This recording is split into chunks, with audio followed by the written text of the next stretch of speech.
dalim edhe tek marrëveshja më pas për ta diskutuar, po kjo pjesa që Erdogan i ka kërkuar gjithmonë Trump, nuk ka nevojë të jeni ju, jemi ne këtu. A vendos kjo Turqinë në pozitat le të themi e mbikëqyrësit edhe të interesave amerikane në atë rajon? Jo, interesi amerikan në rajon ka qenë gjithnjë çështja e gazit. Dhe gazit dhe naftës që ndodhet në territoret e kontrolluara nga kurdët. Por aktualisht janë. Aktualisht janë. Me marrjen e kësaj territori nën kontrollin e qeverisë siriane, këto i kalojnë qeverisë siriane. Dhe qeveria siriane tashmë ka bërë një marrëveshje me Katarin, Jordaninë, Egjiptin për kalimin e një gazsjellsi nëpër këto territore. Po.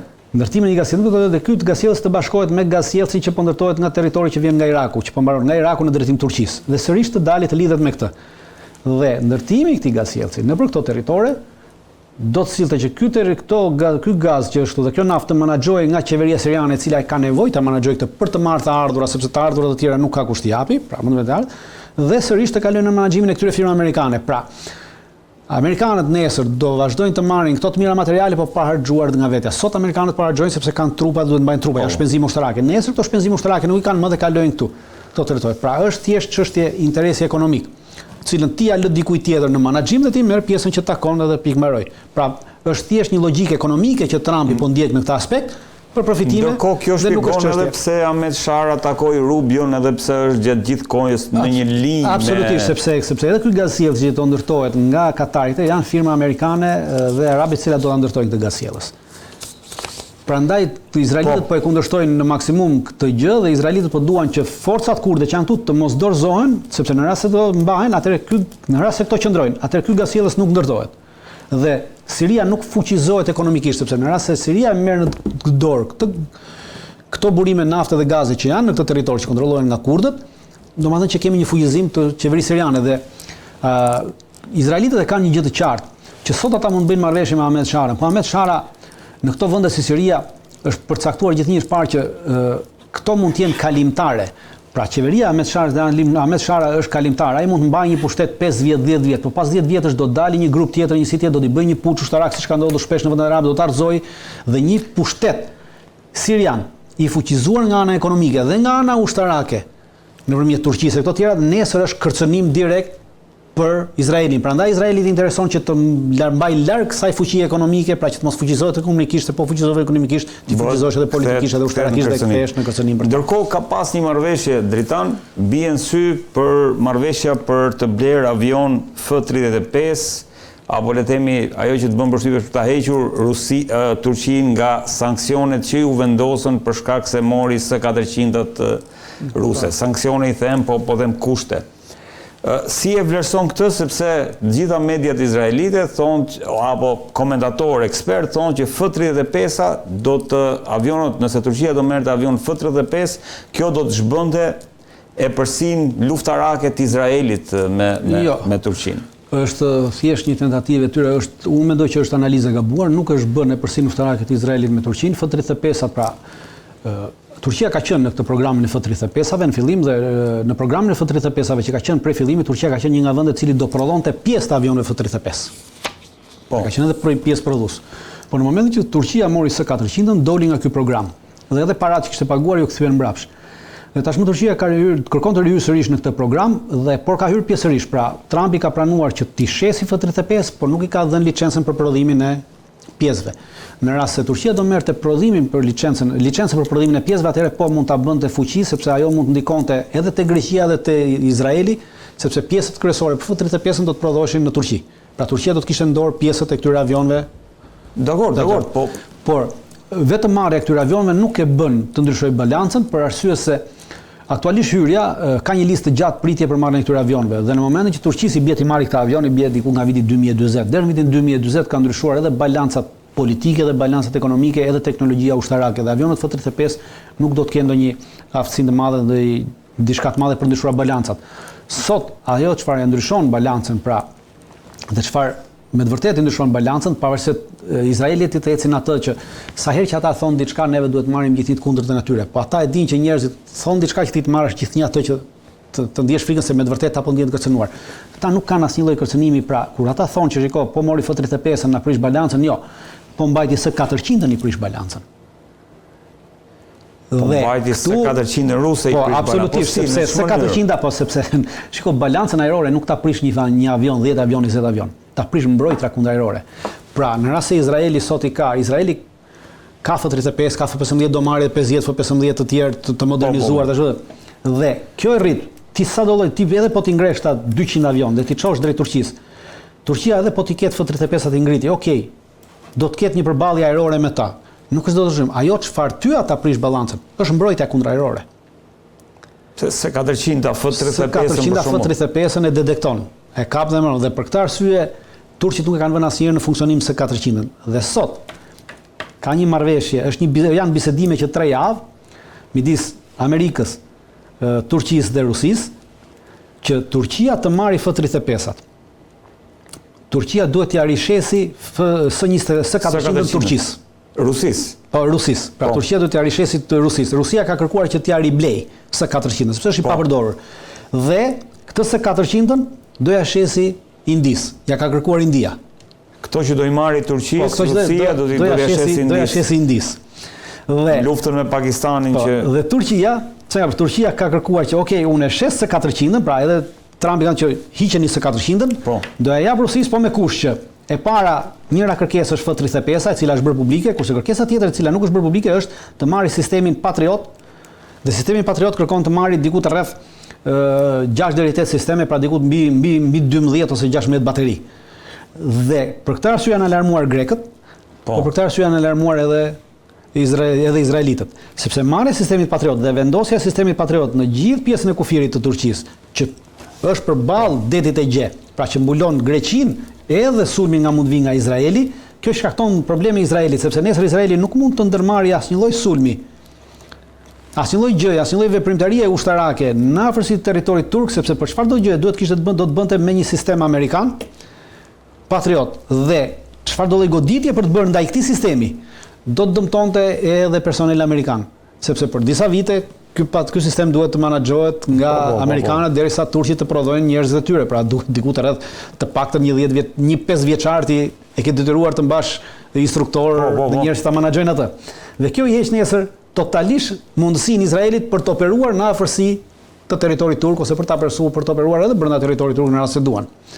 Pra vendosja e këtyre sistemeve Patriot, sepse këto sisteme Patriot nesër Turqia mund t'i zhvendosi edhe në Siri ku ka forcat e saj, pra bën një marrëveshje me qeverinë e re siriane për të vendosur ta zëm në Idlib forcat turke ose për të marrë një bazë ushtarake turke siç ka dashur të marrë, Palmirën, dhe atje thot do vendos një sistem Patriot për të ruajtur forcat e mia.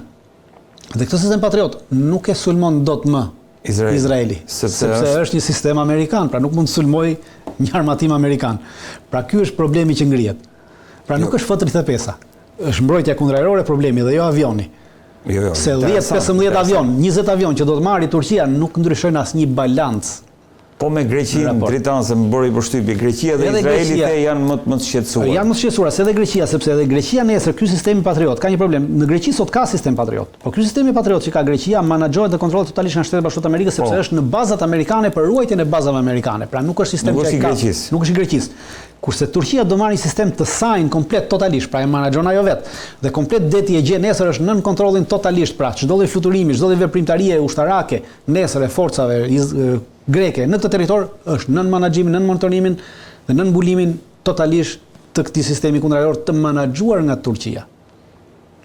E qartë. Pra Dritan, po ndërkohë Turqia po merr dhe Eurofighter, 40 Eurofighter po merr, domethënë po sa vjen edhe fuqizohet. Turqia e ka bërë marrëveshjen për Eurofighter, nuk është se e ka bërë sot, e ka bërë me kohë. Problemi i Eurofighter është se a do të prodhohen këta avion që Turqia t'i marrë, për arsye se ka ndalur prodhimi i këtyre Eurofighterëve, sepse ka një mosmarrëveshje midis vendeve që prodhojnë atë pra. Ka një mosmarrëveshje midis Francës, Spanjës, Gjermanisë dhe Italisë. Për çështje të licencës, për çështje të posedimit licencës edhe të disa pajisjeve tjera. Dhe kjo ka ndalur dhe ka rrezik që ky Eurofighteri të mos mund të shkojë drejt prodhimit dhe Turqia të mos mundi marrë dot këta Eurofighter. Pra ashtu siç ka bërë. Pra e para nuk i merr dot fare për punë 5 viteve si ka llogaritur. sepse nuk prodhohen dot 40 për 5 vite, por mund mos edhe t'i marri fare sepse kanë dalur për moment në prodhime dhe palët nuk po bien dakord. Pra, prodhuesit nuk po bien dakord me njëri tjetrin për çështjet pronësisë, dhe derisa ata të merren vesh për çështjet pronësisë, çdo lloj shitje nuk ka asnjë lloj ecje. Po flitet edhe për një marrëveshje bërthamore Dritan, unë fakt e gjeta në Twitter të Osint Defender, duhet ta kem foton aty regjia, nuk e kam parë të jemi sinqert. Po e kam parë në vend tjetër, po flit për një marrëveshje bërthamore të Trump me Erdogan, sepse nuk është një marrëveshje bërthamore, ta themi është një bisedim në parim ku Rusia do t'i Amerika do t'i japi disa turbina, pra nuk quhen centrale, po quhen turbina bërthamore. Turbina bërthamore të cilat janë të lëvizshme dhe mund vendosen në vende ndryshme, pra disa turbina bërthamore për të prodhuar energji elektrike në mënyrë që Turqia të heqë dorë nga centralet bërthamore që ka bërë marrëveshje për të ndërtuar me Rusinë. Është foto e fundit regjia. Aktualisht Turqia ka një marrëveshje me Turqinë për ndërtimin e 2 centraleve bërthamore, njëri prej tyre është në mbarim e sipër, pra vitin që vjen duhet të fillojë nga prodhimi i energjisë elektrike me kapacitete të vogla, kurse tjetra duhet të fillojë ndërtimi i saj në vitin 2027. I centrali tjetër. Janë centrale shumë të mëdha dhe shumë të fuqishme. Kjo është marrëveshje me Rusinë, me që kemi diskutuar bashkë. Ky centrali bërthamor që mbaron vitin që vjen dhe hyn në funksionim vitin që vjen, deri në 2030 do të hyjë në fuqi të plotë. Dhe kur hyn në fuqi të plotë të 2030 pothuajse mbulon 40% të nevojave energjetike të Turqisë. Nuk ka lidhje me... Pra, dhe Trumpi ka kërkuar që neve ju japim juve këto turbina dhe ju hiqni dorë nga marrëveshja që keni me këtë. Plus ka kërkuar edhe kanë bërë një marrëveshje, janë disa firma amerikane me një firmë turke dhe me bekimin e shtetit turk për ndërtimin e depozitave të gazit të lëngshëm, pra në mënyrë që Turqia të mos mblejë më gaz nga Rusia, por ta marrë gazin nga Shtetet Bashkuara të Amerikës dhe nga Katari. Por për marrjen e këtij gazi i lëngshëm që vjen nga Amerika dhe nga Katari është në formë tjetër nga gazi që vjen nga Rusia.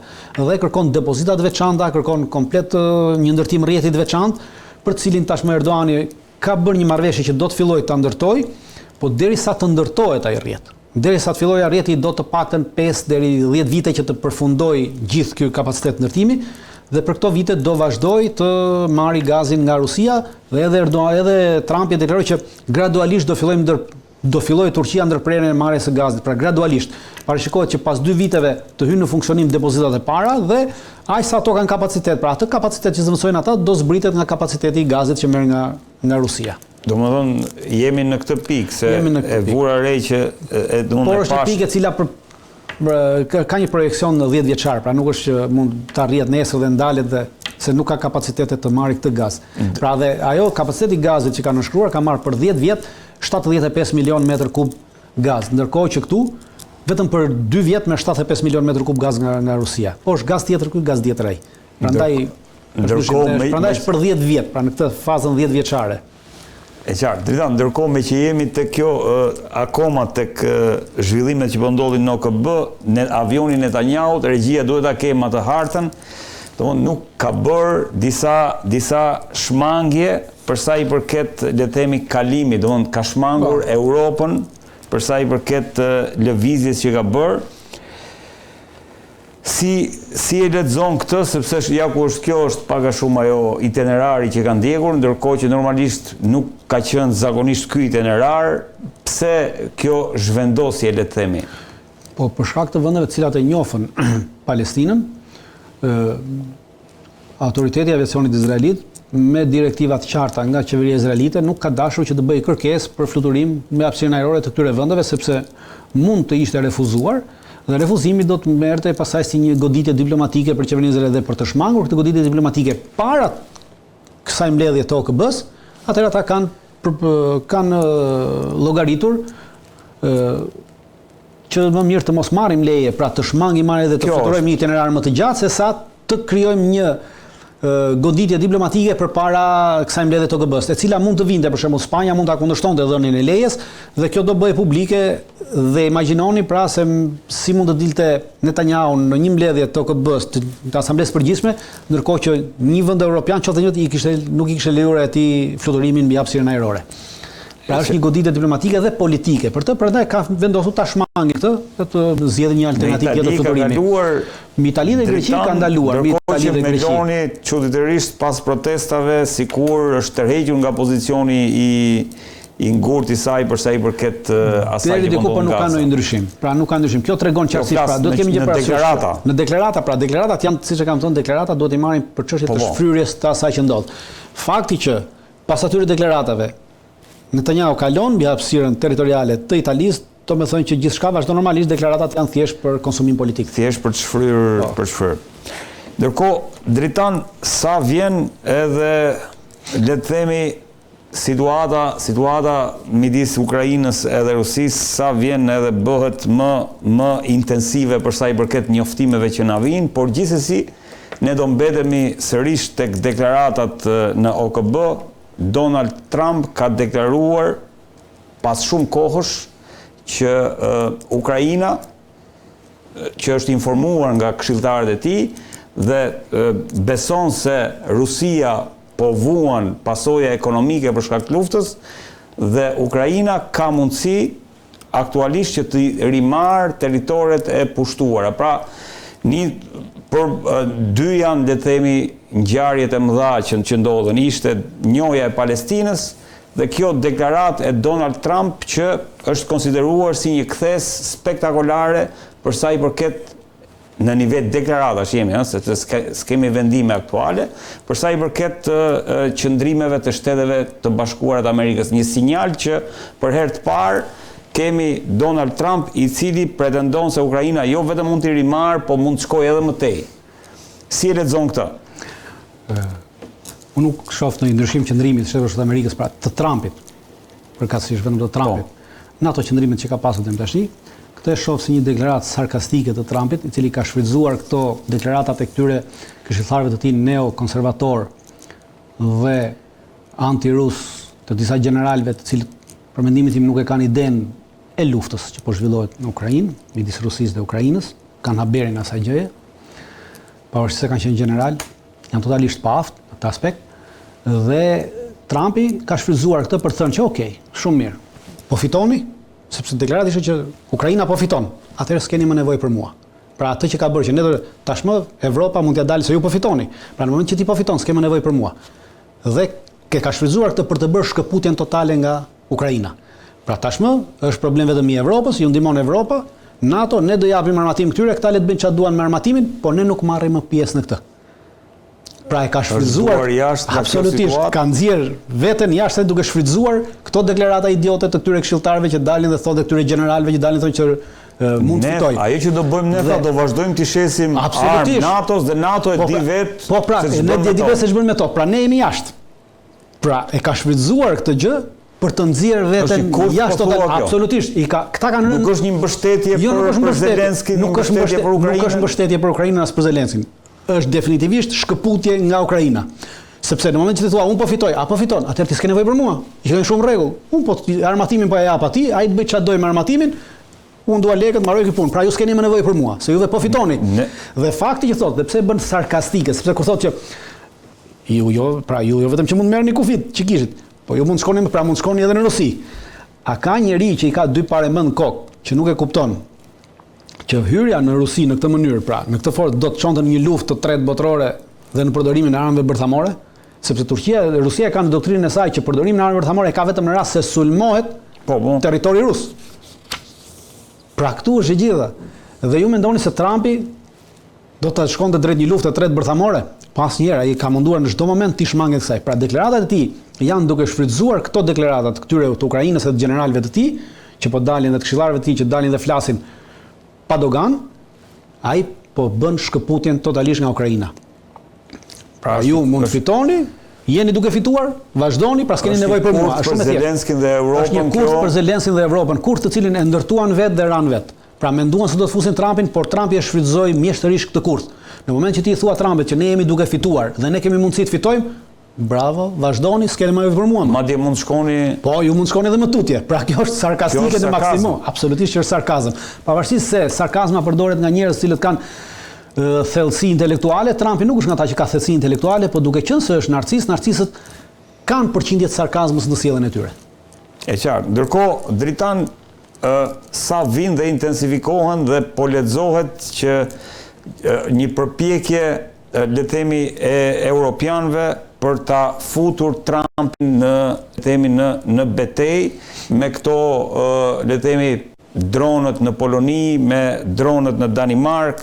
Pra, kemi një rritje të retorikës ku edhe Trump në deklaratën e tij tha që NATO duhet dhe mbështes NATO-n nëse do të rrëzojë nesër një avion rus nëse ai shkel hapësirën ajrore të vendeve të NATO-s.